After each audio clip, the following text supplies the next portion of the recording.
رسوله النبي الكريم الأمين الرؤوف الرحيم مولاي صل وسلم دائما أبدا على حبيبك خير الخلق كلهم هو الحبيب الذي ترجع شفاعته لكل حول من الأحوال مقتحم يا أكرم الخلق مالي من ألوذ به سواك عند حلول الحادث العمم یا رب بالمصطفى بلغ مقاصدنا یا رب بالمصطفى بلغ مقاصدنا یا رب بالمصطفى بلغ مقاصدنا واغفر لنا ما مضى یا واسع الكرم مولاي صل وسلم دائما ابدا على حبیبک خیر الخلق کلہم۔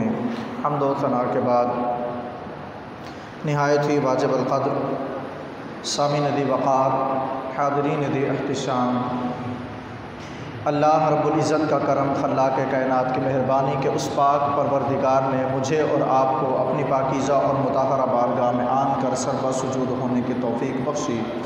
اللہ تبارک و تعالیٰ سے دعا ہے مولا کائنات ہم سب کو اسی طرح اپنی پاک بارگاہ میں آنے کی، نیکیاں کرنے اور دوسروں تک نیکی کی دعوت پہنچانے کی توفیق عطا فرمائے۔ رب تعالیٰ سے دعا ہے مولا کائنات مجھ ناچیز کی زبان پر کلمۃ الحق کو جاری فرمائے، ہم سب کو سن کر کہہ کر اس پر عمل کر کے دوسروں تک پہنچانے والا بنائے۔ خطبے میں جو آیت مقدسہ تلاوت کی ہے اس میں اللہ تبارک و تعالیٰ نے ارشاد فرمایا وَمَنْ أَعْرَضَ عَنْ ذِكْرِي فَإِنَّ لَهُ مَعِيشَةً ضَنْكًا، فرمایا جو بھی میرے ذکر سے اعراض کرے گا، منہ پھیرے گا، فرمایا میں اس کے لیے معیشت کو تنگ کر دوں گا، میں اس کی معیشت کو تنگ کر دوں گا۔ وَنَحْشُرُهُ يَوْمَ الْقِيَامَةِ أَعْمَى، اور فرمایا قیامت کے دن میں ایسے کو اندھا اٹھاؤں گا جو یہاں دنیا میں اللہ تبارک و تعالیٰ سے اعراض کرے گا۔ وَمَنْ أَعْرَضَ عَنْ ذِكْرِي، اللہ کے ذکر سے جس نے اعراض کیا، فرمایا ہم ایک تو دنیا میں ہی اس کے لیے معیشت کو تنگ کر دیں گے اور آخرت میں ہم کیا کریں گے، اس کو اندھا اٹھائیں گے۔ اس آیت مقدسہ کے تحت میں نے چند ایک باتیں آج آپ کے سامنے گوش گزار کرنی ہیں۔ مفسرین کرام نے یہاں جو ذکر مراد لیا ہے،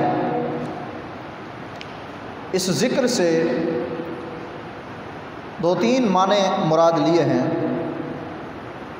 ان میں سے پہلا معنی جو مفسرین کرام نے لیا، فرمایا ذکر سے مراد دین ہے۔ اس دین سے جس نے منہ پھیرا، اس دین سے جس نے اعراض کیا، فرمایا دنیا میں اس کے لیے معیشت کو تنگ کر دیا جائے گا۔ وَنَحْشُرُهُ يَوْمَ الْقِيَامَةِ أَعْمَى، اور ہم قیامت کے دن اس کو کیا اٹھائیں گے، اندھا اٹھائیں گے۔ کس نے؟ جس نے دین سے اعراض کیا ہے، جس نے دین سے منہ پھیرا ہے، جس نے اللہ کے ذکر سے دنیا میں منہ پھیرا، فرمایا ہم اس کو قیامت کے دن اندھا اٹھائیں گے۔ اب یہاں سے جو مفسرین کرام نے دین سے مراد لیا ہے، ہمیں یہ سوچنا ہے کہ ہم اس دنیا میں رہ کر اپنی زندگی کے اندر دین پر کس قدر عمل پیرا ہے، کس قدر ہم نے دین کو اپنا لیا۔ اللہ تبارک و تعالیٰ ارشاد فرماتا ہے یا ایھا الذین آمنوا ادخلوا فی السلم کافہ، فرمایا اے ایمان والو اسلام میں مکمل طور پر داخل ہو جاؤ۔ اسلام میں مکمل طور پر، آیا ہم اسلام میں مکمل طور پر داخل ہوئے ہیں یا نہیں؟ اور اسلام میں مکمل طور پر داخل ہونے کا مقصد یہ ہے جس بات کا اللہ اس کے رسول نے کرنے کا حکم دیا اسے کر گزرنا، جس سے روکا اسے رک جانا، یہ اسلام میں مکمل طور پر داخل ہونا۔ فرمایا گیا کہ اگر ہم دین میں اپنے آپ کو مکمل طور پر داخل نہیں کریں گے تو پھر گویا کہ ہم دین پر عمل پیرا نہیں ہیں۔ اور ہم اگر یہ سمجھتے ہیں کہ دین کو ہماری ضرورت ہے تو یہ ہماری بھول ہے۔ دین کو ہماری ضرورت نہیں ہے، ہمیں دین کی ضرورت ہے، ہمیں دین کی حاجت ہے اور ہمیں دین کی ضرورت ہے۔ اگر دین کو ہم اپنائیں گے تو ہماری دنیا بھی سنورے گی، آخرت بھی سنورے گی، وگرنہ ہوگا کیا؟ فرمایا یہ زندگی تو گزر رہی ہے، گزر جائے گی، کل قیامت قائم ہوگی، پھر اللہ تبارک و تعالی ان آنکھوں کو جو دنیا میں دیکھتی تھی اندھا کر دے گا۔ کہیں ایسا نہ ہو اس دن جب قیامت قائم ہو تو بندہ پھر پچھتا رہا اور کہہ رہا ہو کہ کاش میں نے دنیا میں دین پر عمل کر لیا ہوتا، دنیا میں دین پر عمل کر لیا ہوتا، تو پھر وہ کیا فائدہ ہوگا کہ وقت گزرنے کے بعد سر پیٹنا اور وقت گزرنے کے بعد پچھتاوا ہوا تو کس کام کا؟ کسی نے کہا کہ وقت پر کافی ہے ایک قطرہ بھی آب خوش ہنگام کا، جل گیا کھیت برسا می تو پھر کس کام کا؟ جب کھیتی جل گئی اب پانی برس رہا ہے تو اب ہمیں کس کام کا فائدہ ہوا؟ تو جو کچھ کرنا ہے ابھی کر لو، اب اگر دین پر عمل کر سکتے ہیں تو ہم کریں، وہ ہمیں فائدہ دے گا، وگرنہ اس وقت فرمایا یقول یا لیتنی قدمت لحیاتی، فرمایا اس وقت بندہ کہے گا کاش میں نے اپنی اس زندگی کے لیے کچھ تو آگے بھیجا ہوتا، کچھ نہ کچھ تو کیا ہوتا۔ تو دین سے مراد، ذکر سے مراد کیا ہے؟ فرمایا دین ہے۔ دوسرا معنی جو مفسرین کرام نے لیا، فرمایا ذکر سے مراد تلاوت قرآن ہے۔ کیا ہے؟ قرآن کی تلاوت۔ میرے نبی پاک صلی اللہ تعالی علیہ وسلم کا فرمان ہے، فرمایا اے لوگو راتوں کو اٹھ اٹھ کر قرآن کی تلاوت کیا کرو، اور جب تلاوت کیا کرو تو قرآن پڑھتے پڑھتے تھوڑا رو بھی لیا کرو، تمہاری آنکھوں میں آنسو آئیں گے، رب کی رحمت چھما چھم برسنے لگے ہیں۔ اور کسی نے بڑی پیاری بات کی، کہا جہاں پانی جلتا ہے، جہاں پانی آتا ہے وہاں سبزہ اگتا ہے، اور جہاں پر آنسو بہتے ہیں وہاں رب کی رحمت برستی ہے۔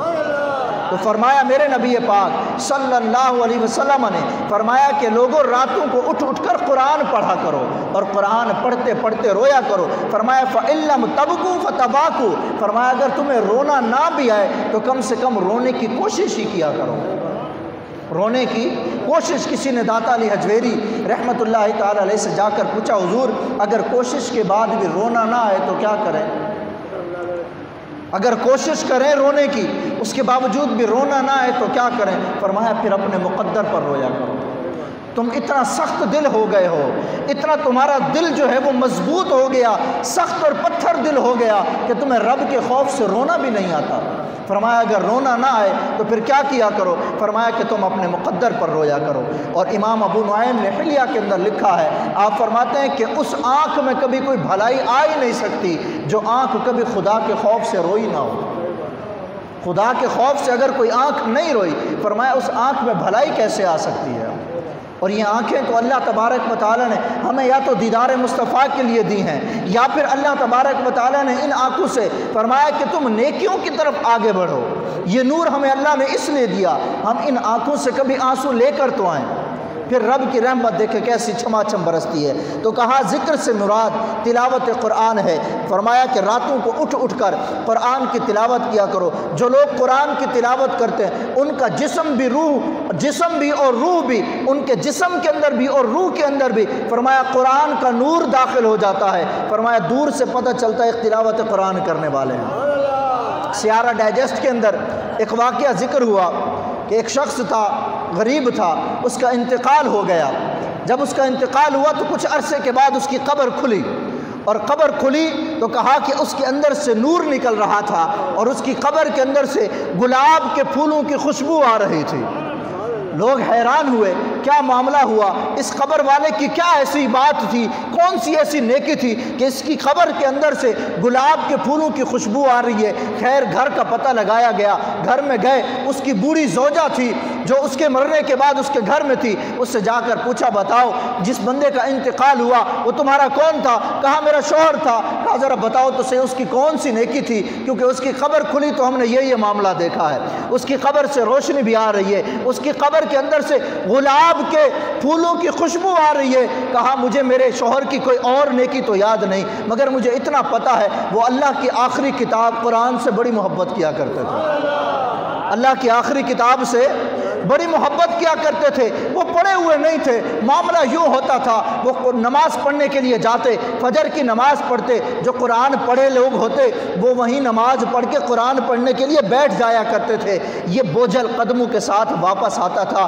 دل میں بڑی امنگ ہوتی تھی، بڑی تمنا اور بڑی چاہت ہوتی تھی، کاش میں بھی قرآن پڑھا ہوتا اور میں بھی تلاوت کرتا۔ گھر آتے اور طاق سے قرآن کو اٹھا کر قرآن کو کھولتے اور ہاتھ پھیرتے، پھر یوں کہتے، اے میرے پروردگار، اے خالق کائنات، اے اس کتاب کے رب، اے اس کتاب کو اتارنے والے رب، یہ جو قرآن لکھا ہے میں پڑھا تو نہیں ہوں، مگر یا اللہ جو بھی لکھا ہے سچ لکھا ہے، جو بھی لکھا ہے سچ لکھا ہے۔ پھر انگلی نیچے لے آتا، یا اللہ یہ بھی جو لکھا ہے حق لکھا ہے، سچ لکھا ہے، یا اللہ یہ بھی سچ لکھا ہے۔ کہا میرا شوہر پڑھا ہوا نہیں تھا، بس قرآن اٹھا کر بار بار یوں ہی کہتا رہتا، یا اللہ جو بھی لکھا ہے تو نے سچ لکھا ہے۔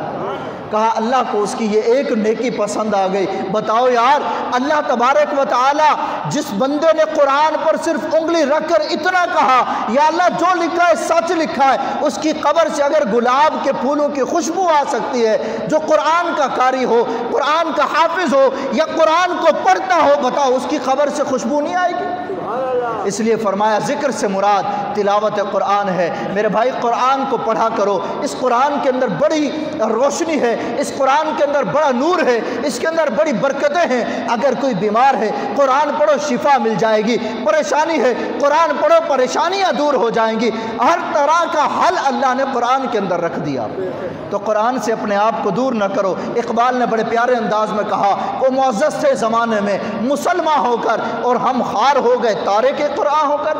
ہم نے قرآن کو پڑھنا چھوڑ دیا، ہماری عزتیں چلی گئی، ہماری رفعتیں چلی گئی، ہماری بلندیاں چلی گئی۔ اگر قرآن کے دامن کو تھام کر رکھا ہوتا، آج ہم انہی عروجوں پر، انہی بلندیوں پر فائز ہوتے جو پہلے کے مسلمان جہاں پر فائز تھے۔ اس لیے فرمایا ذکر سے مراد کیا ہے؟ تلاوت قرآن ہے۔ تو قرآن کی تلاوت کو اپنا گویا کہ ایک معمول بنا لیجئے۔ کسی نے بڑے پیارے انداز میں کہا کہ اگر تمہیں ترجمہ پڑھنا نہیں آتا کوئی بات نہیں، تمہیں تفسیر پڑھنا نہیں آتی کوئی بات نہیں، تمہیں قرآن کے تراجم اور قرآن کے حواشی اور اس کی تفاسیر پڑھنا نہیں آتی کوئی بات نہیں، تم خالی قرآن کو پڑھ لیا کرو۔ اس کی پڑھنے کی وجہ سے بھی تمہارا دل مصطفیٰ کریم کے نور سے روشن ہو جایا کرے۔ اس قرآن کے اندر یہ برکتیں ہیں۔ تو فرمایا ذکر سے مراد کیا ہے؟ تلاوت قرآن ہے۔ تو تلاوت قرآن پاک اگر ہم کرتے رہیں گے، ہمارے دل بھی منور ہوں گے، ہماری دنیا بھی سنورے گی۔ اور یہ قرآن وہ واحد کتاب ہے جس کے اندر اللہ نے فرمایا لا ریب فیہ، اس کتاب کے اندر کوئی شک و شبہ کی گنجائش ہی نہیں ہے۔ میرے رب نے جو کچھ لکھا ہے سچ لکھا ہے، جو لکھا ہے حق لکھا ہے۔ ہیں جی، تو فرمایا اس قرآن کی تلاوت کرتے رہو، یہ وہ قرآن کتاب ہے۔ فرمایا کل قیامت کا دن ہوگا، اللہ تبارک و تعالی جنتیوں کو جنت میں جانے کا حکم دے گا، جہنمیوں کو جہنم جانے کا حکم دے گا، مگر یہ قرآن جو ہوگا فرمایا یہ اپنے پڑھنے والوں کی شفاعت کرے گا رب کے حضور۔ یا اللہ جو مجھے پڑھا کرتے تھے، جو میرے قرآن، جو میرے حافظ تھے، جو میرے قاری تھے، جو میرے عالم تھے، یا اللہ آج میں تیری بارگاہ میں ان کی شفاعت کرتا ہوں، میری شفاعت کو قبول فرما۔ تو اللہ تبارک و تعالیٰ ان کی شفاعت کو قبول فرمائے گا۔ تو فرمایا ذکر سے مراد یہاں پر قرآن پاک کی تلاوت ہے۔ قرآن سے اپنا ناطہ جوڑ لیں، دنیا کی ہر پریشانی ہم سے دور ہو جائے گی۔ تیسرا معنی مفسرین کرام نے لکھا، فرمایا ذکر سے مراد قرآن کے تقاضوں پر عمل کرنا ہے۔ جن چیزوں کا حکم اللہ تبارک و تعالیٰ نے دیا، اگر حلال کا کہا تو اسے حلال جاننا ہے، جس کے حرام کا حکم دیا اسے حرام جاننا ہے، اس میں اپنے عقل کے گھوڑے نہیں دوڑانے، ورنہ نقصان کیا ہوگا؟ فرمایا وَمَنْ أَعْرَضَ عَنْ ذِكْرِي فَإِنَّ لَهُ مَعِيشَةً ضَنْكًا، فرمایا جو ہمارے ذکر سے منہ موڑے گا ہم اس کی معیشت کو بھی تنگ کر دیں گے۔ وَنَحْشُرُهُ يَوْمَ الْقِيَامَةِ أَعْمَى، قیامت کے دن ہم اس کو اندھا بھی اٹھائیں گے۔ ان کی یہ جو اکھیاریں ہوں، فرمایا قیامت کے دن یہ لوگ ہم سے کہیں گے مولا ہم دنیا میں تو اکھیارے تھے، دنیا میں تو ہم دیکھ سکتے تھے۔ اللہ فرمائے گا میں نے تمہاری طرف اپنی آیتیں نہیں بھیجی تھی؟ میں نے تمہاری طرف اپنا پیغام نہیں بھیجا تھا؟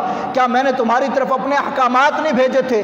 تم نے اس وقت دنیا میں اپنی آنکھیں پھیر لی تھی، تم نے منہ موڑ لیا تھا، آج میں رب ہو کر تم سے اپنا منہ موڑ لیتا ہوں، میں رب ہو کر تم سے اپنی رحمت کو دور کر دیتا ہوں۔ فرمایا اس لیے آج ہم تمہیں اندھا کیے دیتے ہیں، تو فرمایا اللہ تبارک و تعالیٰ نے جن چیزوں کو حلال قرار دیا انہیں حلال سمجھنا، اور جن چیزوں کو اللہ نے حرام قرار دیا انہیں حرام سمجھنا۔ مفسرین نے ایک معنی یہاں پر یہ بھی ذکر کیا۔ چوتھا معنی جو مفسرین کرام نے ذکر کیا، مجھے بتانے میں چس آئے گی اور آپ کو سننے میں مزہ آئے گا، جو مفسرین کرام نے ذکر کیا۔ آج آپ کی آواز بڑی کم ہے، خیر بآواز بلند کہیے سبحان اللہ۔ ابھی تو ربیع النور شریف کا مہینہ چل رہا ہے جی، ابھی سے، اور ہم تو عاشق لوگ ہیں جی، جی ہم خشک لوگ نہیں ہیں بلکہ خوشگوار لوگ ہیں، ایسا ہے نا جی؟ جی ہمیں تو 12 مہینے جو ہے وہ اللہ اس کے رسول کا ذکر کرنا ہے، ہر مہینے کے ہر دن میں اللہ اس کے رسول کا ذکر کرنا ہے، کہیے سبحان اللہ۔ تو چوتھا معنی جو میں ذرا آپ کو بتانے جا رہا ہوں، ذرا غور سے سنیے گا۔ مفسرین کرام کہتے ہیں یہاں ذکر سے مراد مصطفیٰ کریم صلی اللہ علیہ وسلم مراد ہے۔ فرمایا جو بندہ اس دنیا میں میرے مصطفیٰ کریم سے منہ موڑ لے گا، جو میرے مصطفیٰ کریم کی تعریف نہیں سننا چاہے گا، جو میرے آقا کریم علیہ السلام کی شان سے منہ موڑ لے گا، فرمایا ہم دنیا میں اس کی معیشت کو تنگ کر دیں گے اور قیامت میں ہم اس کو اندھا اٹھائیں گے۔ فرمایا جو میرے مصطفیٰ سے منہ موڑے گا۔ تو فرمایا گیا نبی پاک علیہ السلام کی یہ شان ہے کہ ان سے ہم منہ نہیں موڑ سکتے۔ کیوں؟ فرمایا اس لیے کہ نبی پاک علیہ السلام ہی ہیں وہ جن کے صدقے تو پھر اللہ نے ہمیں یہ آنکھیں عطا فرمائی، تو ہم ان آنکھوں کو حضور سے کیسے موڑ سکتے ہیں جی؟ بلکہ ہمیں تو تمنا کرنی چاہیے نا۔ کسی نے کہا نا کہ دل یاد لئی بنایا ہے تعریف لئی زباں، اور اکھیاں بنائیاں سوہنے دے دیدار واسطے۔ یہ آنکھیں بنی حضور کے دیدار کے لیے ہیں، تو ہم کسی اور چیز کی تمنا کیوں کریں؟ اور نبی پاک صلی اللہ علیہ وسلم کا جس کو دیدار نصیب ہو جائے پھر تو اس کی دنیا اور آخرت نہ سنور گئی۔ ہاں جی، ابو بکر آئے میرے مصطفیٰ کریم کا دیدار ہوگا صدیق نہ بن گئے، عمر آئے حضور کا دیدار ہو گیا فاروق اعظم نہ بن گئے، عثمان آئے میرے مصطفیٰ کریم کا دیدار ہوا تو غنی نہ بن گئے، علی موجود ہوئے حضور کی بارگاہ میں آئے میرے مصطفیٰ کریم کا دیدار ہوا تو حیدر کرار نہ بن گئے۔ تو ہم اگر نبی پاک علیہ السلام کے دیدار کی تمنا کو اپنے دل میں لیے ہوں گے اور مصطفیٰ کریم علیہ السلام کرم فرما دیں، دیدار کروا دیں، تو کیا یہ دنیا اور آخرت سنور نہیں جائے گی؟ تو اللہ فرماتا ہے، فرمایا وَمَنْ أَعْرَضَ عَنْ ذِكْرِي فَإِنَّ لَهُ مَعِيشَةً ضَنْكًا، فرمایا جو میرے مصطفیٰ کریم کے ذکر سے منہ موڑ لے گا، فرمایا ہم اس کی معیشت کو بھی تنگ کر دیں گے۔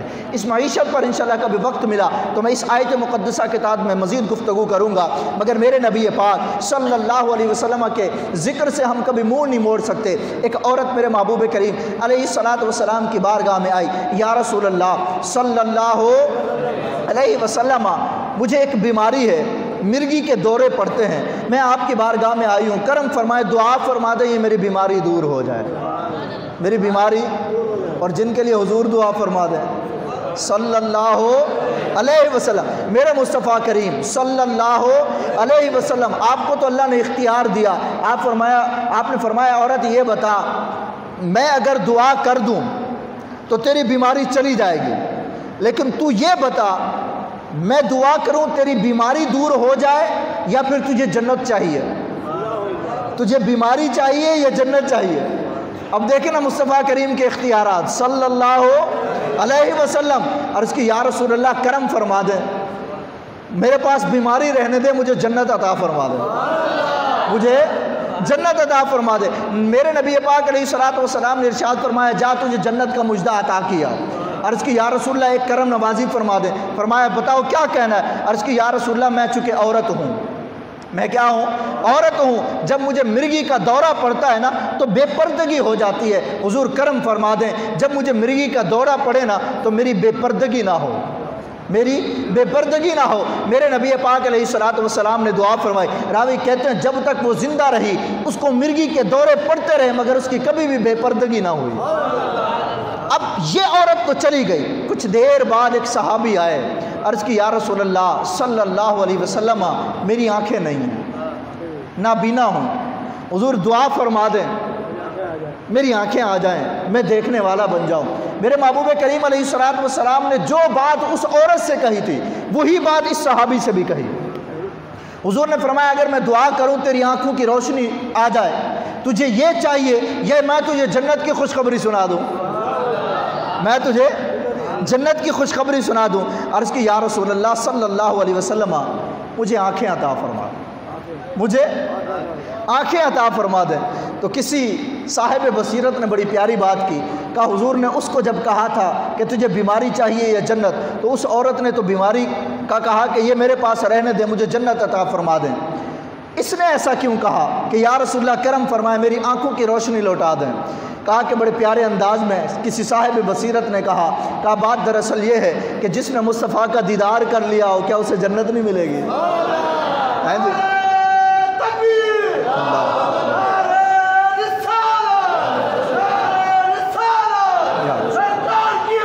مرحبا مرحبا۔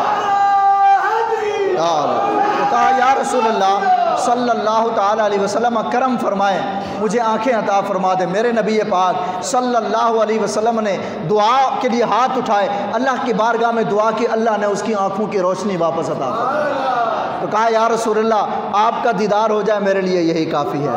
تو اللہ کے محبوب علیہ السلام کے ذکر سے ہم منہ موڑ سکتے نہیں ہیں۔ تو اللہ کے محبوب علیہ السلام نے یہ جو ہمارے لیے سب کچھ اللہ کے محبوب کے صدقے طفیل ہمیں ملا، تو یہ آنکھیں بھی حضور کے صدقے میں ملی۔ تو مفسرین کرام کہتے ہیں کہ اس ذکر سے مراد مصطفیٰ کریم صلی اللہ علیہ وسلم کی ذات ہے۔ اگر ہم حضور کے ذکر سے منہ موڑ لیتے ہیں پھر معیشت بھی تنگ ہو جائے گی اور قیامت کے دن اندھے بھی اٹھائے جائیں گے۔ لہٰذا ہمیں مصطفیٰ کریم صلی اللہ علیہ وسلم کی جو ذکر ہے اس سے ہم نے اپنی جو چاہت ہے، اپنی محبت ہے، اس سے اپنے آپ کو دور نہیں کرنا۔ اس ذکر سے تیسرا معنی جو مراد لیا گیا معیشت کی تنگی۔ فرمایا گیا کہ اس معیشت کی تنگی سے کیا مراد ہے؟ کافر لوگوں کی معیشت کی تنگی کیوں نہیں ہے؟ ہم مسلمان ہیں، اللہ پر ایمان رکھتے ہیں، اس کے باوجود بھی ہم تنگ ہیں، اور وہ کافر ہیں، اللہ پر ایمان بھی نہیں رکھتے، مصطفیٰ کریم علیہ السلام کو بھی نہیں مانتے، اس کے باوجود بھی خوشیوں میں۔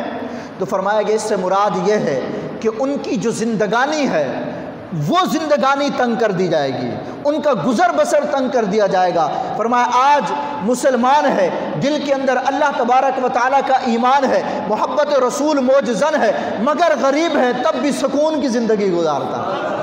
وہ ارب پتی ہو جائیں، کروڑ پتی ہو جائیں، مگر فرمایا زندگی میں سکون نہیں ہے، جی زندگی میں سکون نہیں ہے۔ فرمایا کل قیامت کا دن ہوگا، اللہ ان غریب لوگوں کو سکون عطا فرما دے گا، اللہ ان کو سکون عطا فرما دے گا، کیونکہ ایمان دولت ہی ایسی ہے۔ فرمایا جو ایمان والا ہو جاتا ہے پھر اس کو اس ایمان کی برکت سے اللہ دنیا میں بھی سکون عطا فرما دے گا، آخرت میں بھی سکون عطا فرما دے گا۔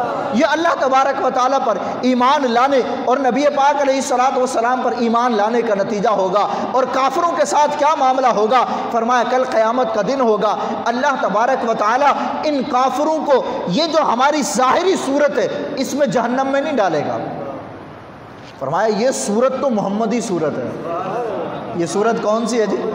اس کا مطلب یہ ہوا کہ ہماری اتنی خوبصورت جو حیت ہے صدقہ محبوب کے قدموں کا، اللہ نے محبوب کے صدقے سے ایسی صورت بنائی ہے، اور ایسی صورت خوبصورت سے صورت جس کو قرآن میں فرمایا گیا لَقَدْ خَلَقْنَا الْإِنسَانَ فِي أَحْسَنِ تَقْوِيمٍ۔ فرمایا ہم نے انسان کو سب سے خوبصورت بنایا، خوبصورت ترین بنایا۔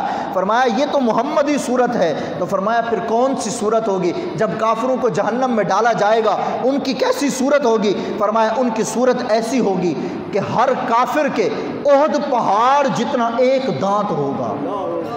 کتنا؟ احد پہاڑ جتنا ایک دانت ہوگا۔ فرمایا 70 گز موٹی ان کے جسم کی کھال ہو جائے گی، 70 کتنا ہیبت ناک چہرہ ہو جائے گا۔ فرمایا ایسی صورت کے اندر اللہ تبارک و تعالیٰ ان کافروں کو جہنم میں ڈالے گا، اور فرمایا جب ان کو جہنم میں ڈالا جائے گا تو 70 سال تک یہ پکارتے رہیں گے، ان کو کوئی جواب نہیں دے گا، وہ بلا کر تھک جائیں گے۔ 70 سال کے بعد ان کو جواب ملے گا تو یہی کہ کیا کہنا ہے بولو۔ جب وہ کہیں گے ہمیں پیاس لگ رہی ہے تو فرمایا 70 سال کے بعد ان کو پیپ اور کھولتا ہوا پانی دیا جائے گا۔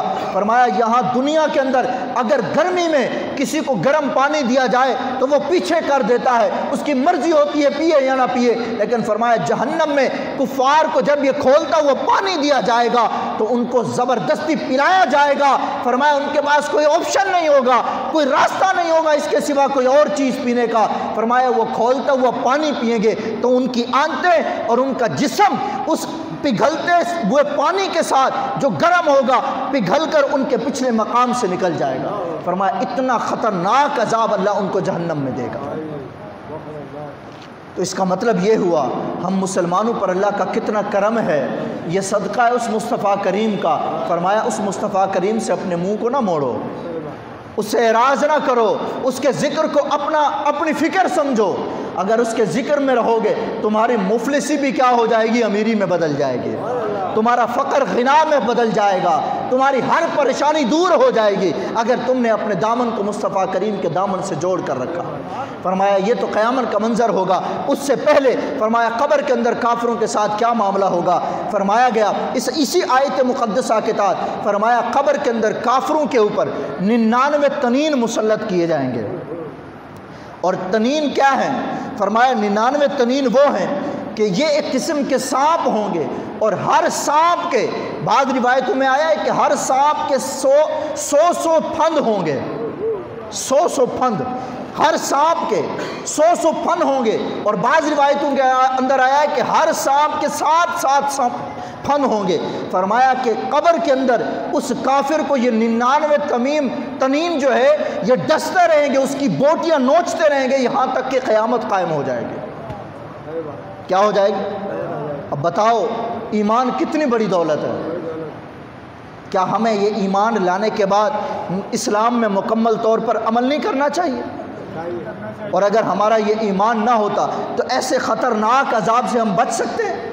نہیں، ایمان بہت بڑی دولت ہے، اس کو اپنا سرمایہ سمجھیں، یہ دنیا کی دولت تو ذلیل دولت ہے، اس کو تو قل متاع الدنیا قلیل کہا گیا ہے، اس دنیا کی لالچ میں نہ پڑے، ہاں جو ہماری ضروریات ہیں، جو ہمارا رزق ہے وہ تو میرا رب بن مانگے دے رہا ہے میرے بھائی، اور جب بن مانگے مل رہا ہے تو پھر ہمیں اس کی کوشش کرنی چاہیے جس کے لیے اللہ نے یہ نہیں کہا کہ میں تمہیں بخش دوں گا، بلکہ اس کے لیے تمہیں کوشش کرنی ہوگی۔ تو فرمایا گیا جو مسلمان ہوں گے، جو مصطفیٰ کریم علیہ السلام کے دامن سے وابستہ ہوں گے، کل قیامت کے دن ان کو اللہ پریشان نہیں کرنے دے گا، بلکہ اللہ ان کو جنت میں جگہ عطا فرما دے گا۔ تو ایمان ایسی دولت ہے، جب بندہ ایمان لے آتا ہے تو پھر اس کو دنیا کی ہر چیز بیکار لگتی ہے۔ حضرت ابو ذر غفاری رضی اللہ تعالی عنہ، ان کا ایک واقعہ ہے، یہ جب ایمان لائے نا، ابتدائے اسلام تھا، اللہ کے محبوب علیہ السلام نے ارشاد فرمایا ابو ذر غفاری ابھی لوگوں میں اعلان نہیں کرنا، لوگوں کو بتانا نہیں کہ میں ایمان لے آیا ہوں، میں نے اسلام کو قبول کر لیا، اس لیے کہ ابھی اسلام کے بڑے دشمن ہیں، کہیں تجھے نقصان نہ پہنچا دیں۔ لیکن ایمان قبول کرنے کے بعد پھر جذبہ کیسے رہ سکتا ہے؟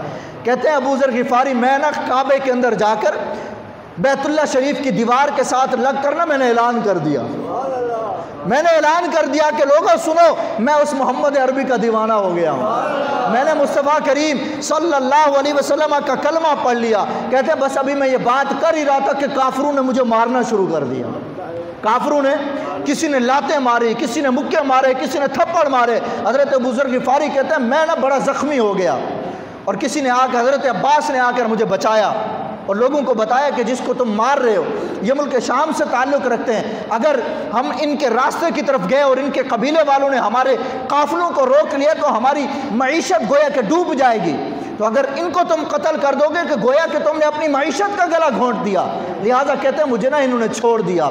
کہتے ہیں وقت گزرتا گیا، رات ہو گئی، میں سو گیا، لیکن مجھے نیند نہیں آ رہی تھی، مجھے نیند نہیں آ رہی تھی۔ بظاہر تو ایسا لگ رہا ہے نا کہ زخم ہوں گے جسم کے اوپر، اس لیے درد ہو رہا ہوگا، نیند نہیں آ رہی ہوگی، لیکن حضرت ابو ذر غفاری کہتے ہیں نہیں، زخموں کی وجہ سے نہیں نیند آ رہی تھی، بلکہ میں بے چین ہو رہا تھا، مجھے قرار نہیں آ رہا تھا کہ صبح ہو، جلدی جلدی اٹھوں اور میں پھر اعلان کروں لوگوں میں نے کلمہ پڑھ کر اسلام قبول کر لیا، میں نے کلمہ پڑھ کر اسلام قبول کر لیا۔ کہتے ہیں وہ مزادیا تڑپنے میری آرزو ہے یا رب، وہ مزادیا تڑپنے میری آرزو ہے یا رب، میرے دونوں پہلوؤں میں دل بے قرار ہوتا۔ یہ ایک دل تڑپ رہا ہے نا، کاش ایک دل ادھر بھی ہوتا، حضور کے ایمان لانے پر یہ دونوں دل تڑپتے رہتے ہیں جی۔ تو جو ایمان قبول کر لیتا ہے نا پھر وہ عشق مصطفیٰ میں اتنا ڈوبتا ہے، پھر وہ زخمی بھی ہو جائے اس کو اپنے زخموں کی پرواہ نہیں ہوتی۔ سیدنا صدیق اکبر رضی اللہ تعالیٰ عنہ کو کافروں نے مارا نا، جب ہوش آیا تو سب سے پہلے پوچھا بتاؤ میرے یار محمد عربی کہاں ہیں؟ آپ کی والدہ نے کہا تجھے اپنے زخموں کی کوئی فکر نہیں، کہا مجھے اپنے زخموں کی کوئی فکر نہیں، میرے محبوب کے بارے میں بتاؤ صلی اللہ علیہ وسلم۔ تو کہا کہ مصطفیٰ کریم کے ذکر سے اپنے آپ کو دور نہ کرو، اگر ان کے ذکر سے اپنے آپ کو جوڑے رکھو گے تو کیا ہوگا؟ دنیا اور آخرت سنور جائے گی، اپنے آپ کو تم بچا لو گے، تمہاری اس دنیا کے اندر تمہاری معیشت بھی تنگ نہیں ہوگی، اور کل قیامت کے دن اللہ تمہیں اندھا بھی نہیں اٹھائے گا۔ لیکن اگر منہ موڑ لیا تو سنو قرآن کا فیصلہ کیا ہے، فرمایا وَمَنْ أَعْرَضَ عَنْ ذِكْرِي فَإِنَّ لَهُ مَعِيشَةً ضَنْكًا، فرمایا جو ہمارے ذکر سے منہ موڑ لے گا، فرمایا ہم اس کی معیشت کو تنگ کر دیں گے، وَنَحْشُرُهُ يَوْمَ الْقِيَامَةِ أَعْمَىٰ، فرمایا کل قیامت کے دن ہم اس کو اندھا اٹھائیں گے، اگرچہ دنیا کے اندر وہ دیکھنے والا ہوگا۔